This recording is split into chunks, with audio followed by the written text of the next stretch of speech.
Okay, good evening, everyone. Though it may not be evening where you are right now, but it's evening where we are. I'm Dr. Arthur Jenkins, and I've been asked a number of times to give an explanation for what a herniated disc is, what that means, what we do with it, and where to go. And of course, I'm a surgeon, so I'm going to give you a little bit of my perspective, understanding both the non surgical and the surgical traditional ways of treating, and as well as some of the newer technologies that we can use, as well as to try to give you a sense of what I think about and what I worry about on every single patient who comes through my office. So, in full disclosure, I have no material conflicts with the discussion of tonight. I'm a spine surgeon. I do get paid to do spine surgery. I do have some investments in some companies. I'm an advisor for one company, I'm an investor in another, and I'm a patent holder in a number of areas, but none of them are directly related to spinal surgery, at least not on the disc herniations. So, what is a disc herniation? What are they? What causes them? How do they present? How do you notice what's going on? And then finally, do they just go away? I mean, come on, what are they? And if not, then how do we actually make them go away? So, first, what are they? Basic anatomy. This is what your lumbar spine looks like. You have bone and disc, bone, disc. The disc is the shock absorber in between the individual bones. And while there are 24 spinal bones between your skull and your pelvis, the lumbar spine is made up primarily of five, in some cases four or six, but for the most part, five lumbar bones, and then the discs in between them. The disc is made up of two parts. There's the outer ring, the annulus fibrosus, and the inner nucleus pulposus, the jelly donut that people often describe.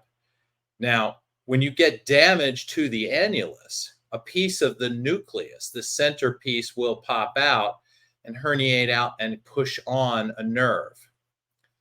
What causes these? Well, it's mostly axial loading. We call it axial because it's coming straight down the axis of your spine. And that is made worse by bending, lifting, and twisting. We call those the BLT, the bending, lifting, twisting movements that increase the stress on the spine and on the disc. And if you're doing all three at once, that's the worst thing you can do. And one of the things that often contributes is failure to engage the core while you're doing it. Squeeze your abdomen to prevent excess stress on any one part of your disc. For example, if you're able to engage, you're less likely to damage. And if you are surprised by how heavy something is when you're bending, lifting, and twisting to catch it, that seems to be the worst scenario of all. Now, some people also have a collagen vascular disorder. They may have some condition that weakens their ligaments, their annulus, and makes them more prone to these types of injuries. So how do they present? Although discs can herniate anywhere, disc fragments rarely go in front of the spine to cause pain or out to the front, the outer front part of the spine. It's really only when they go backwards and push on the nerves. And the type of symptoms depend on which nerves are being pushed on at the time. So paramedian fragments pop out in the around the medium middle area, and they pop out and they sit in the bundle of nerves in the spinal canal.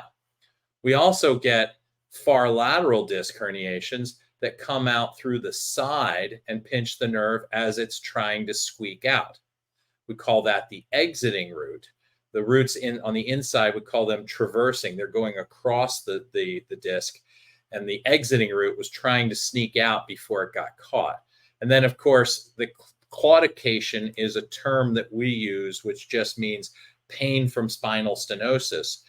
And that's pain that's not present when you're at rest, but with activity, you then get pain either in the back or down the legs because the nerves are being squeezed so much they can't get blood circulation in. So they're fine when there's minimal demand on the blood vessels, but any little extra activity pushes the blood vessels over their edge, and the nerves then start to scream at you. So how do they present? Well, they can present with numbness, they can present with pain, they can present with that claudication, the intermittent pain with activity. They can also cause weakness, and that's usually when we really start to get concerned, because once you get weakness, we got to make sure the weakness goes away. The worst case scenario with a disc herniation is something called cauda equina syndrome, which is where the disc is pushing on the nerves that go to control your bowel and bladder function. And that is not something you want to lose. So in general, we treat them like we treat everything else in medicine. First, do no harm, going back to the very basic tenets of modern medicine. Do make sure that whatever you do does the most for the patient, the least to them. So we generally do what we call conservative management, meaning conserving the tissue, conserving, not damaging things in the process of treating. So we try to do things that's less invasive. And as one process may fail or just isn't getting the job done, we'll up the ante a little bit and go to a slightly more aggressive or more invasive process of treatment. And then, so if you're doing well, you don't need to go to the next step. If you're not doing well, we bring it up a level. And the final stop on that pathway is surgery. So what is the conservative management process? First, rest. Hey, do nothing. Physical therapy, stretching, use of Tylenol, and then maybe stronger medications that are not narcotics like anti-inflammatories. NSAID stands for non-steroidal anti-inflammatory drug. And so these are the common over-the-counter ones. You can also get stronger prescription ones. Sometimes people will try massage, chiropractic therapy, acupuncture, cupping. There's a whole bunch of other therapies that fall into the slightly more invasive than just stretching and strengthening, but not as invasive as the next step, which would be either oral medications, where you're taking drugs into your body that have an anti-inflammatory power. There are also side effects to them, and we'll get to that in a moment. Narcotic pain meds, that's when things are getting really bad, where you need narcotics to manage how bad the pain is. You're getting close to the last stop on the train at that point. Steroid injections, where we actually will put the steroid right in the spine to minimize the spread to the rest of the body to get the concentration at the nerves. And then that little thing at the bottom, surgery. Only if necessary. So why not just go straight to the top? Well, we know that 90% of patients get 90% better or so by 6 months after surgery, or sorry, after the first onset of their symptoms, whether they get surgery or not. So if 90% of people get by without having to do surgery, that's what I'd want to do. I'd give it the old college try before I dive in with a scalpel on myself and on my family member of mine, and really reserve surgery just for those who really need it. And why is that? Well, every intervention we do has potential complications. So we really want to start with the least invasive, because the least invasive also have the least potential complications. But even rest can lead to blood clots from inactivity, loss of muscle tone. I mean, there are side effects of everything we do. And so you can go down this whole list and you can run off all sorts of complications that can occur with any of these activities or injections or interventions. So nothing is ever completely benign, but generally, as you go down the list, you get into the slightly more serious and more serious complications. So if most get better with surgery, why do surgery at all? Well, if you have any of the absolute immediate indications for surgery, that bowel and bladder, you get that, boom, you should get surgery unless there's a really good reason not to. If you're in such severe pain that you have to be hospitalized to manage your pain because we can't give you strong enough pain meds at home, that's a good sign. You should probably just be done with it. And then if you have a recently developed significant weakness, maybe not your big toe, right? But maybe if you can't lift your foot That means you're going to trip. That means you're going to have problems. You're not going to be able to run well. You're not going to be able to play sports.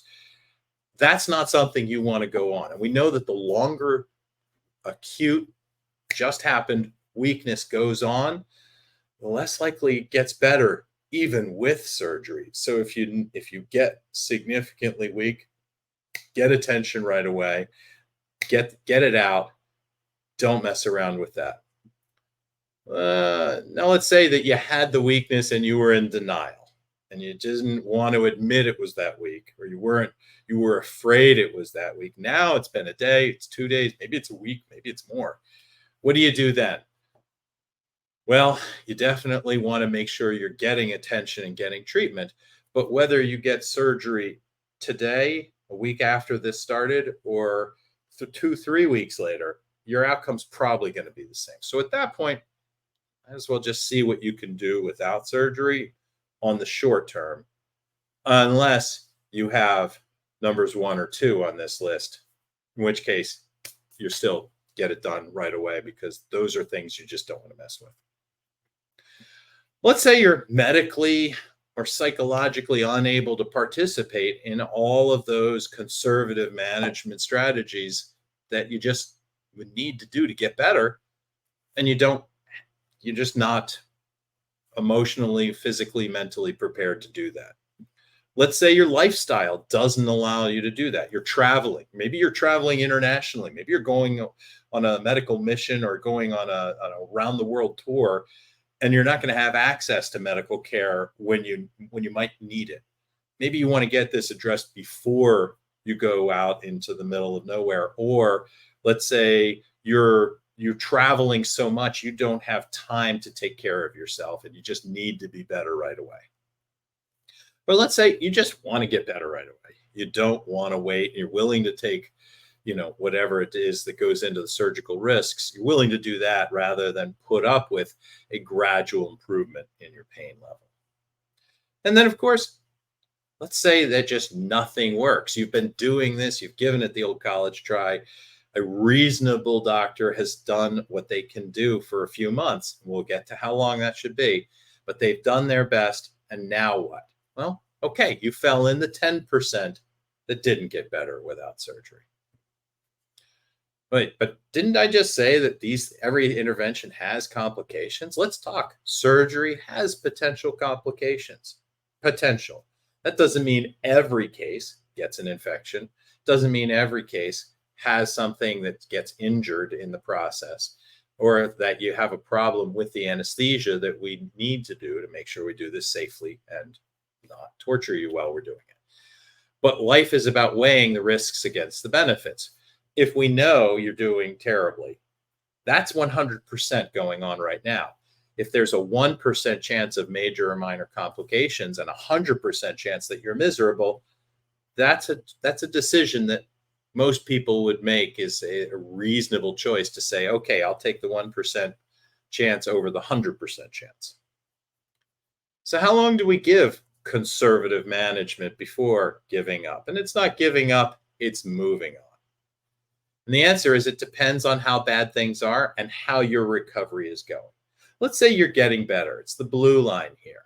Your pain starts at a 7 and you're getting better and better and better over the next 6 months. Great. No problem. Let it ride. Now, let's say things are not getting much better. They're just you're still kind of bad. They've done things. If you're not better by 3 months, you're not going to get better. Okay. You're falling into the category of doing the same thing over and over and expecting a different outcome. And really 3 months, that's giving it a good shot of being miserable 7 out of 10 pain. Now, let's say things are getting worse. Okay. Let's say it's the gray line here. I would really only give that 4 to 6 weeks. If they're doing what they can and it's making the problem worse, or the problem is getting worse in spite of that, just get it done. Don't mess around, because you don't want to wind up on the wrong side of this point and then wait another 3 months of being 8 to 10 out of 10 pain and then say, well, maybe we should have done it 3 months ago.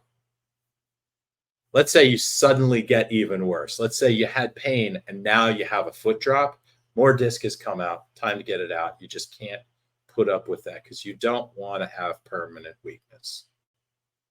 Straight to the OR. So what are these surgical options? Well, we talked about the different, and the location of the disc fragment determines the types of approaches. And these go from old school open procedures, the stuff that they were doing back in the 60s and 70s, more or less refined with the anesthesia and maybe some of the techniques. But for the most part, these are done open.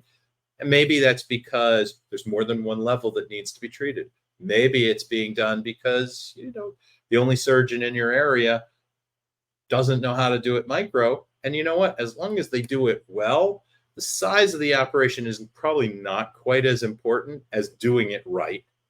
Doing it right. Those are the top three most important things. And then the size of the incision is probably number 4. But if you can get 1 through 4 instead of 1 through 3, well, that's not so bad too. But let's say that you're doing it standard open, your incision is going to be about 3 inches or so, okay? And that means that you're opening up all the tissue on either side, so you're exposing an area really larger than just the incision. And so, but that gives you an idea of how much tissue retraction and pain you're going to have from the operation. So open operations tend to be bigger and more painful.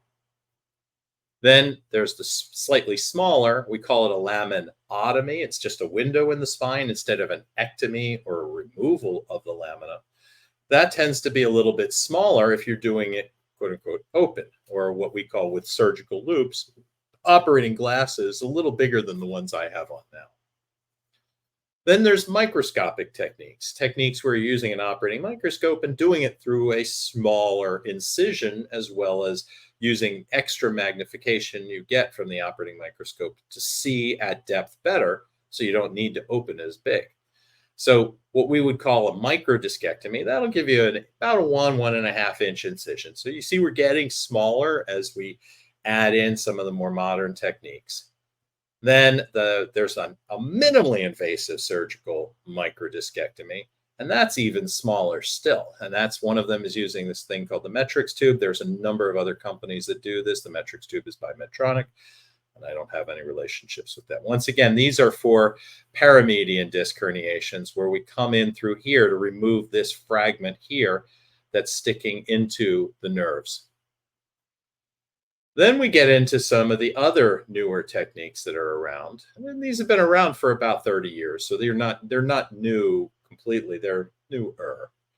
And endoscopic techniques include single incision dual portal, which is a technique been used for about 30 years by a doctor in Bordeaux who's fantastic at this. He's done about 10,000 of these. But he does more of a classic incision and then uses an endoscope through 2 special channels that he developed. So it's an interesting hybrid of open and endoscopic. Then there's what's known as the dual portal endoscopic, which is where you just basically stick an endoscope in on either side and you go into the disc from either side, from the inside on one side and from the outside on the other, trying to take out the individual fragments. And then there's single portal endoscopic, where they may just drop down a single endoscope and try to do an endoscopic version of what we do microscopically as well. And I've done all of these techniques, and they each have their indications, but we'll get into the choice of each one. There's also a technique called percutaneous, where you're basically just sticking a needle into the disc space itself from the outside, and you're trying to aspirate disc out. I don't really recommend those. It seems counterintuitive to remove good disc, hoping you'll create a negative pressure and a vacuum effect that will pull bad disc out. When the disc fragments are on the outside, there are different techniques that we use. Okay, there's the far lateral open, old school. Right? You've got to come from the outside to get this out. And that if you do it open, it's a pretty big incision and operation to get down to the depth here. There's far lateral microdiscectomies, once again, using microsurgical techniques, but still not some of the even less invasive techniques. and you have an incision about this big using standard, maybe we call them cervical retractors. We put them in and they spread the tissue out of the way. But it's still a bigger incision than if you were doing it minimally invasively. And that's more like a half-inch incision. And that's my personal favorite for the far lateral disc herniations. But there's also endoscopic techniques for these, and sometimes I'll do these. There's, once again, you can use biportal technique and you can use single portal technique, but coming in from the outside, once again, to try to remove this big disc fragment here that's sitting there and pushing on the nerves. And there are a number of choices, reasons why one might choose one technique over another.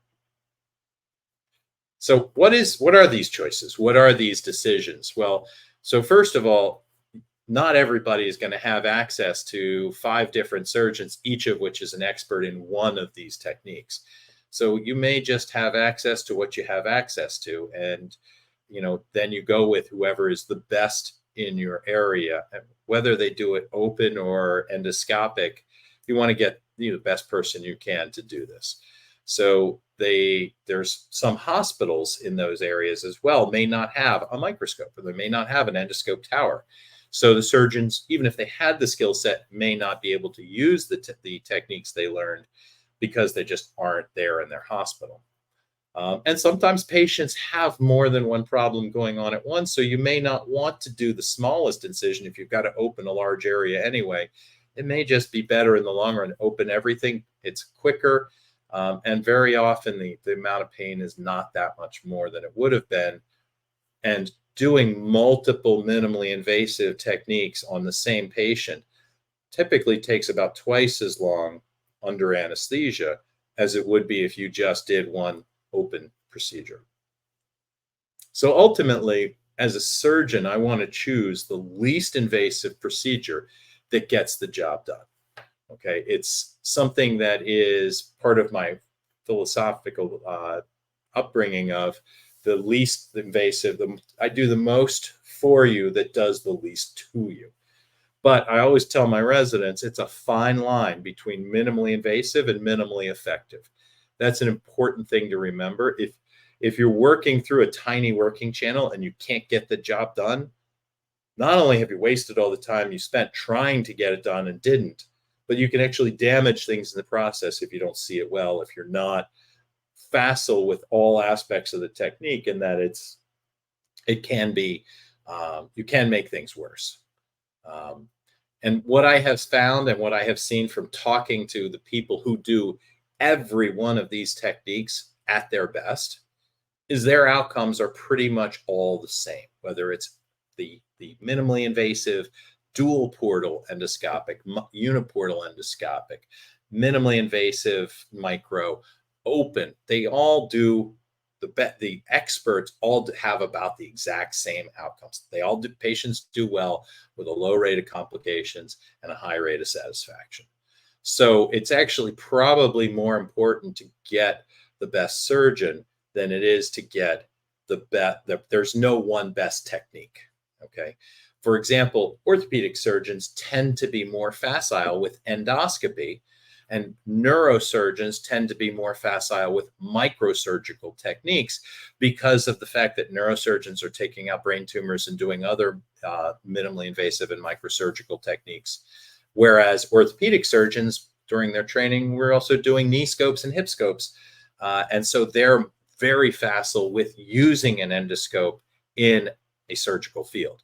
However, I will also say, case in point, any specialist can learn the other techniques. So I spent many years going to every single endoscopic course I could get my hands on to become familiar with and to practice all of these techniques safely and effectively. And I know there are many orthopedic surgeons out there who have done a significant amount of microsurgical training, and they are equally facile in micro and endoscopic. So one of the principles of minimally invasive, trying to do the least, like endoscopic and some of these minimally invasive, is that what if you just go in and take out the fragment and don't take out more disc that looks like it's about to come out of the canal? And the idea there is, well, if I just grab the piece that's pushing on the nerve and leave the rest of the disc intact, that should be as good as digging around and anything loose, making sure that doesn't become the next piece in queue to cause pain. And at 2 years, they've shown that the back pain, the amount of post-operative back pain, which is not insignificant, about 14% of people who've had a discectomy have back pain that's noticeable and present in their lives after that surgery. And this is according to one study by some very senior authors. My bibliography will be at the end of and we'll put that into both the chat and into the comments afterwards. But back pain is something that can happen, and we know this. And sometimes back pain happens even if you don't get a discectomy. And when you do a fragmentectomy, though, you're more likely to have more disc come out, both at 2 years and at 20 years. You're less likely to have more fragments come out if you just took out everything else that was there. However, we do know that with the bigger discectomy, the more aggressive discectomy, you're more likely to have back pain, say, 10 years down the road than if you just did a fragmentectomy. So sometimes you want to make sure that the surgeon understands what the patient's desires are and what their likelihood of considering a good outcome is. Are you worried about disc reherniation, which can cause severe problems like bowel and bladder compromise and leg weakness? Or are you more worried about potential for back pain down the road? And these are often hard to put a number on because this different ways that people look at these are not always the same. Well, we know that anesthesiologists are our friends in this process, and we can do this asleep, or we can do it in variations of being awake. And there are some people who specialize as surgeons in doing awake spine surgery. There's actually a society for awake spine surgery. I think that this is something that can be useful for the right patient.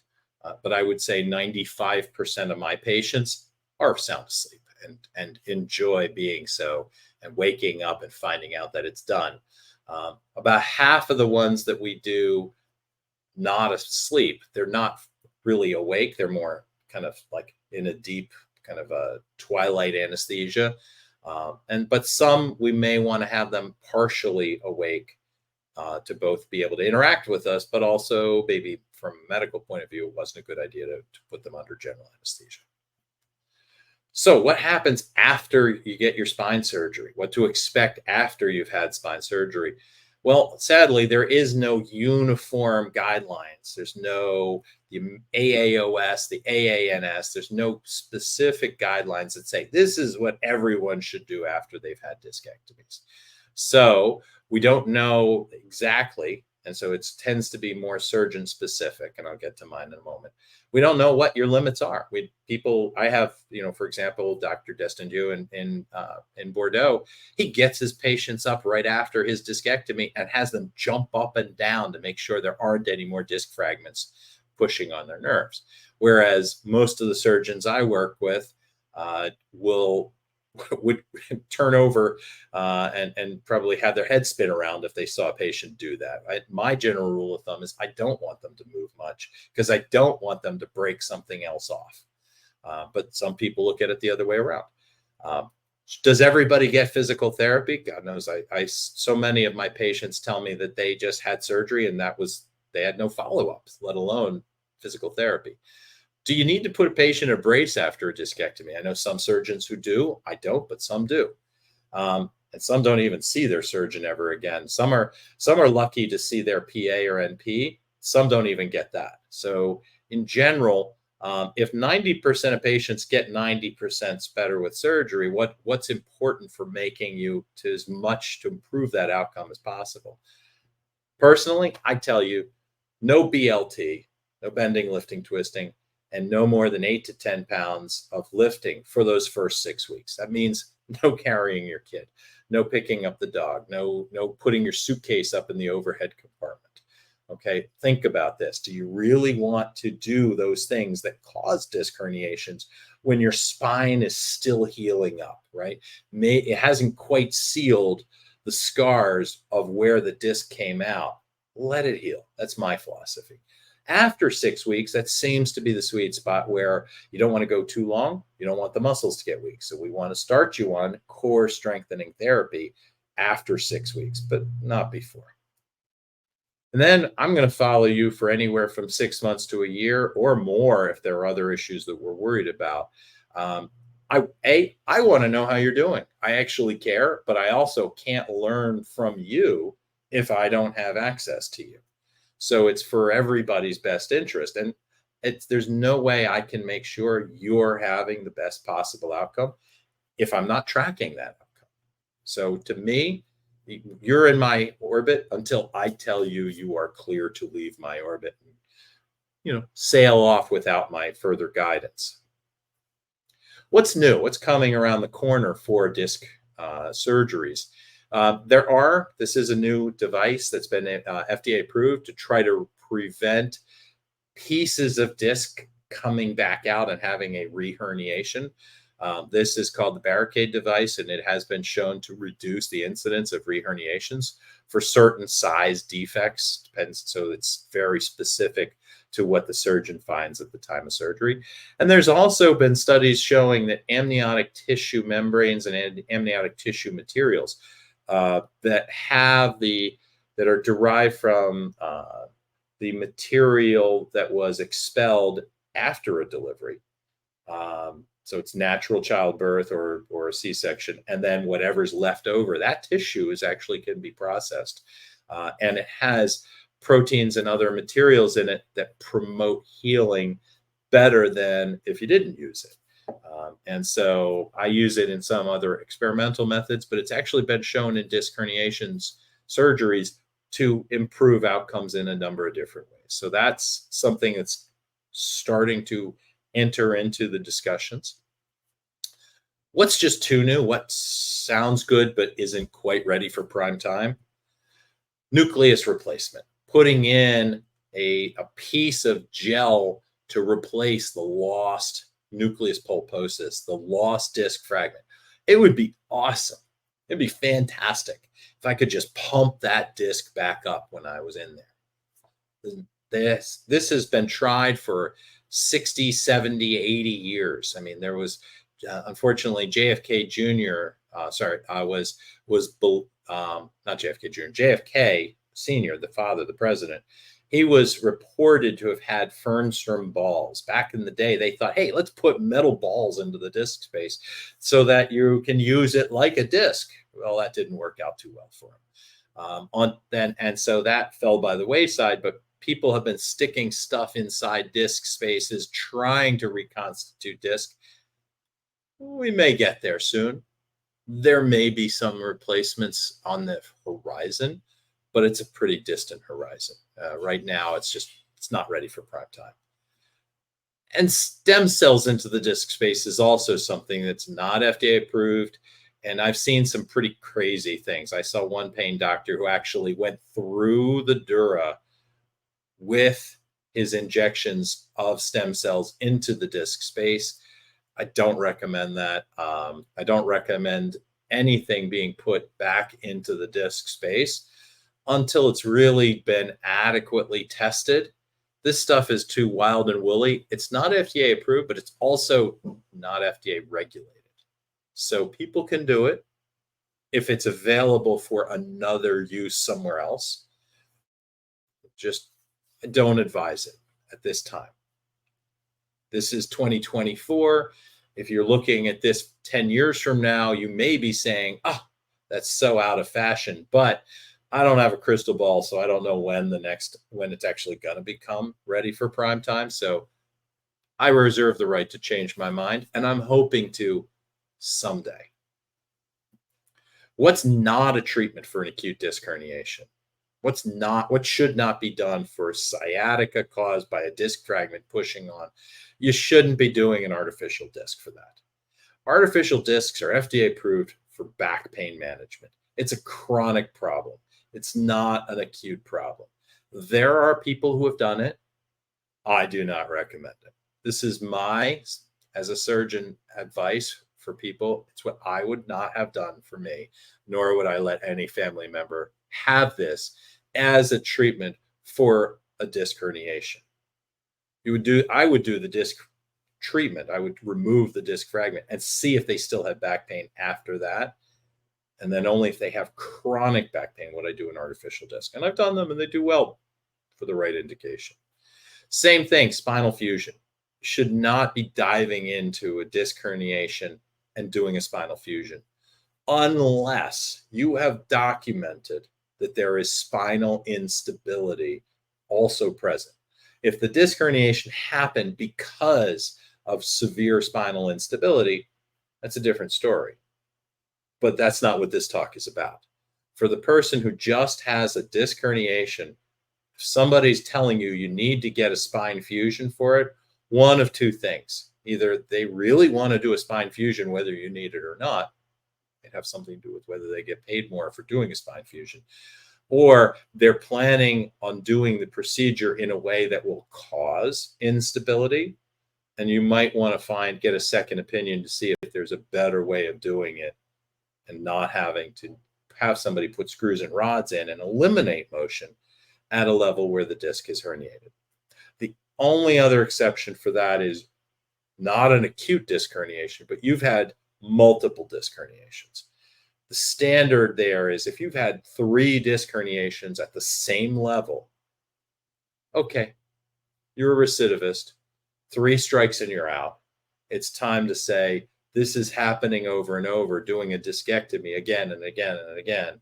That sounds like a little bit like insanity, right? You're doing the same thing over and over and expecting a different outcome. So if you have a recurrent disc herniation multiple times, not just once, not just twice, at least 3 times, okay.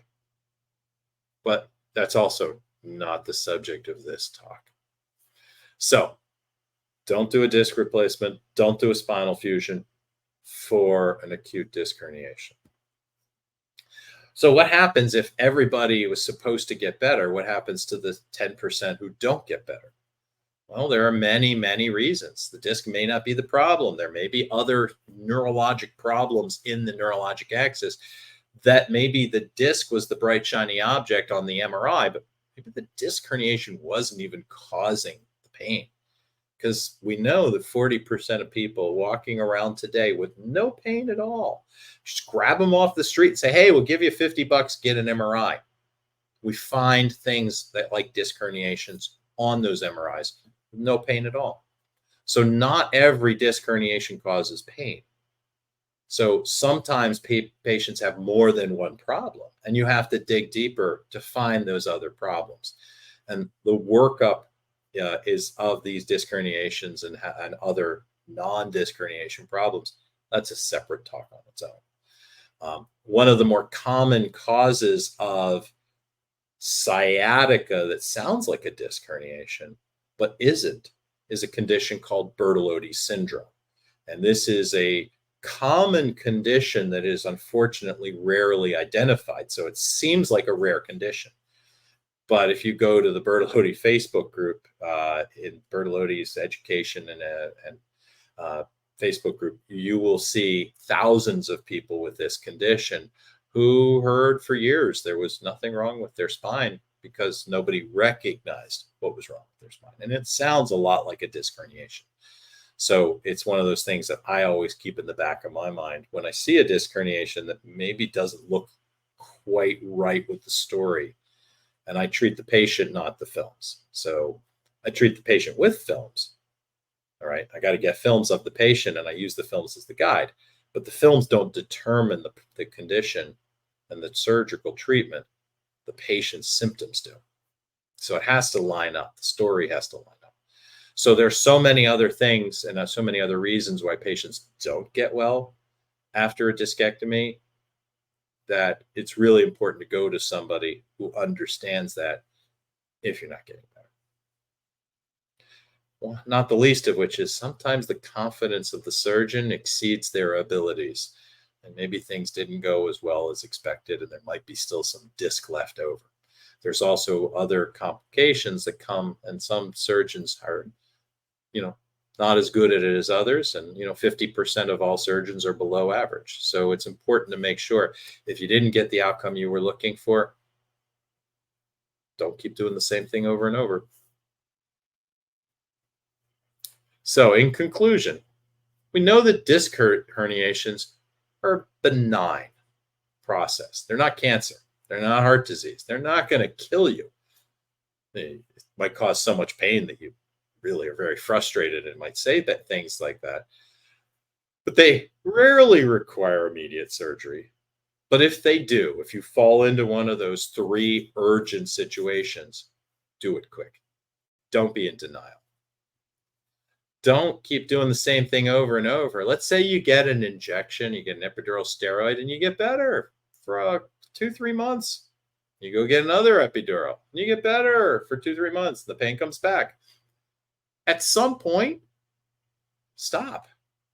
Move on to the next level.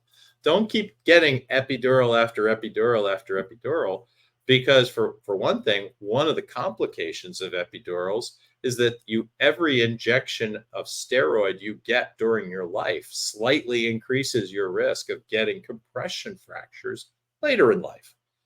So the steroids, because they do affect bone metabolism, and they do affect the immune system, and they do affect your weight, they do affect a number of other metabolic circumstances in your body, hormones in the pituitary gland and elsewhere, they're not benign either. So doing the same thing over and over and expecting a different outcome applies to conservative management, as well as sometimes your choice of what to do next. So 10% of patients across the board will eventually get surgery, and most do well with surgery. However, you will find there are some people who will tell you, oh, you should never have surgery. Anybody tells you should never do something probably doesn't have a rational reason. If they say, well, they talk in an erudite fashion, the risks of doing surgery are about 1% of major minor complications. And then, there's 0.1% of really severe complications. Do you really want to undergo that? And then that's a question you can have. That's a discussion you can have where you say, well, how bad am I? All right. You weigh the severity of your symptoms against the duration of the symptoms, against the risks of taking a different approach to them. So the choice of your surgery depends on the skill set of the surgeon, the specific types and the location of the herniation. So for example, if I see a really big herniation, I'm more likely to want to do a slightly bigger operation opening exposure to get that big fragment out. Small contained fragments can respond very well to endoscopic techniques. And long-term outcomes are good, but they do require vigilance. The surgeon needs to make sure you're on a good road to recovery and that you're being managed to optimize that recovery. And maintenance, you got to keep your core tight, all right? Maybe your core was super strong to begin with and this just happened, but you can't let off. You got to keep your core tight, and maybe you can be even more vigilant about engaging the core when you're picking things up the next time to try to prevent that disc herniation. So vigilance and maintenance go towards long-term outcomes. Here are some of my references. And are there any questions?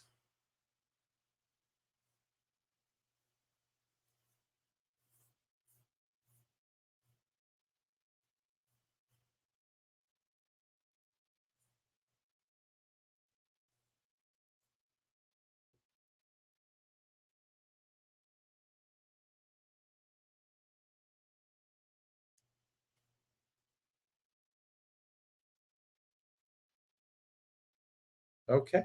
Well, if I don't see any questions, we'll be happy to address these later on. I'm going to post my references into the chat. Oh, here we go. We do have some questions here. I'm going to post my references just for people can copy them on. Okay. Let's see. We have Valerie Bowman. Wow, they told me 18 to 20 months to heal. 6 years later. Yeah, different. You'll hear different things, and unfortunately, sometimes people will tell you that it could take a long time to recover from something like this, partly because they don't want to lose you as a patient. They may mean well, and they may believe truly that they are the only person who can treat your condition, but it never hurts to get a second opinion from somebody who does things a little differently. Um, and in general, if you've been suffering for a long time doing the same thing over and over, it seems like a good time to take a different approach. How to reach out to me concerning Bertolotti's syndrome? Sure. Well, if you do go to jenkinsneurospine.com, you can find out how to reach us. We have live chat that can help us to hook up. And sure, well, we're happy to have you share this. This will be posted shortly on my YouTube channel, so certainly look for that there. And you can certainly follow us also on social media. And you can see the links to all of our social media outlets on the Jenkins Neurospine website as well. So that's www.jenkinsneurospine.com. Thank you for up there. Jack's put it in. My research coordinator, Jack O'Donnell, is fantastic. Shout out to him helping me organize this today, as well as Cameron, my research assistant. How will Bertolotti's influence the rehab of herniation? Had a herniation L4-5 and a microdiscectomy didn't work. 2A. Oh my, now we're getting into the Bertolotti's discussions. Yes. Well, Bertolotti's is one of those rare conditions that I have taken under my wing, and I certainly do what I can to help out. And we've done a little bit of research in that area. And so, well, clearly Bertolotti's untreated is going to be one set of pain generators, and the disc herniation may or may not have been relevant. You'd be surprised how many patients who, when we do differential injections, meaning we'll do an epidural injection at the L4-5 level and a Bertolotti's injection on a different day at the Bertolotti's level, at the L5S1 level. And very frequently, the L4-5 level looks terrible, but doesn't cause the pain, and the Bertolotti's injection alleviates it. But if you get the opposite effect, then you treat the disc herniation and not the Bertolotti's, because not every transitional anatomy causes Bertolotti's syndrome. So we're getting a little bit off topic here, but through the connection to having both a disc herniation and a lumbosacral transitional anatomy as possibly causing your pain. All righty.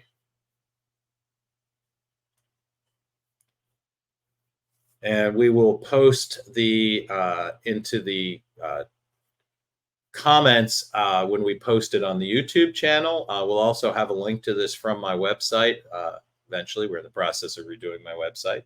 Thank you for your patience on that as well. It's sometimes it feels a little bit of a Sisyphean task trying to redo your web and your social media process, but keep pushing the ball up to the top of the hill and it falls down the other side, come back at it, and just keep coming and coming. But eventually we're going to get it to the point where it's finished. No, we won't. It's going to be a work in progress forever. But that's okay, because then that's a challenge for us to keep doing things better and better and better. Let's see. Any other questions, comments?